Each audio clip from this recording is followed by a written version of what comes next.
PR পদ্ধতিতে নির্বাচনের দাবিতে রাজপথে আন্দোলনে নেমেছে জামাত সহ ৭টি রাজনৈতিক দল। কিন্তু এখন পর্যন্ত নির্বাচনের আগে অন্য কোনো রাজনৈতিক দল আন্দোলনে নামেনি।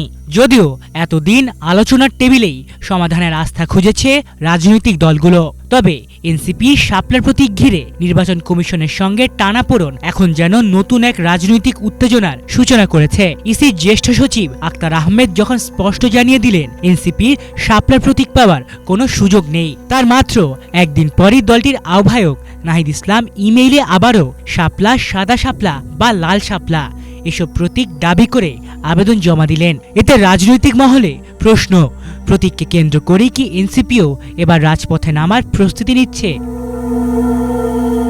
নাহিদ ইসলামের আবেদনে অভিযোগ করা হয়েছে, শাপলার প্রতীক না দেওয়ার সিদ্ধান্ত কোনো আইনি ভিত্তির ওপর দাঁড়ায়নি, বরং এটি এনসিপির প্রতি ইসির একরোখা মনোভাবের প্রতিফলন। তিনি আরও ইঙ্গিত দিয়েছেন, একটি বড় রাজনৈতিক দলের চাপেই নির্বাচন কমিশন এমন অবস্থান নিচ্ছে। তার দাবি, এই মনোভাব অব্যাহত থাকলে জনমনে ইসির নিরপেক্ষতা নিয়ে গুরুতর প্রশ্ন উঠবে।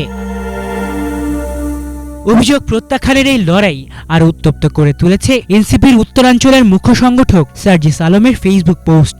সেখানে তিনি লিখেছেন, যেহেতু কোনো আইনগত বাধা নেই, তাই এনসিপির মার্কা শাপলাই হতে হবে, অন্য কোনো অপশন নাই। না হলে নির্বাচন কিভাবে হয় আর কে কিভাবে ক্ষমতায় গিয়ে মধু খাওয়ার স্বপ্ন দেখে সেটা আমরাও দেখে নেব। এমন প্রেক্ষাপটে রাজনৈতিক মহলে চাপা উত্তেজনা বাড়ছে। যখন জামাত সহ একাধিক ইসলামিক দল ইতোমধ্যেই রাজপথে নেমেছে, তখন এনসিপিও কি শেষ পর্যন্ত মাঠে নামবে জামাতের মতো করেই? যদিও প্রকাশ্যে যুগপথ আন্দোলনে থাকার ঘোষণা এখনো দেয়নি দলটি, তবে তাদের অবস্থান স্পষ্ট। জুলাই সনদের ভিত্তিতে গণপরিষদ নির্বাচনের দাবি তারা মানলেও পূর্ণ সংখ্যানুপাতিক নির্বাচন বিষয়ে কোনো অবস্থান নেয়নি। তবে জাতীয় পার্টির সাংগঠনিক কার্যক্রম স্থগিতের দাবিতে তারা সমর্থন জানিয়ে রেখেছে।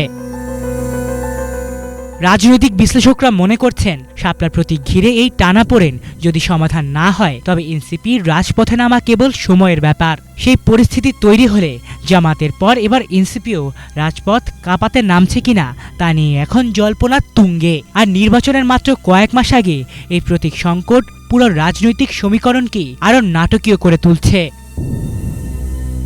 আলিফ চৌধুরী, বাংলা ভিশন।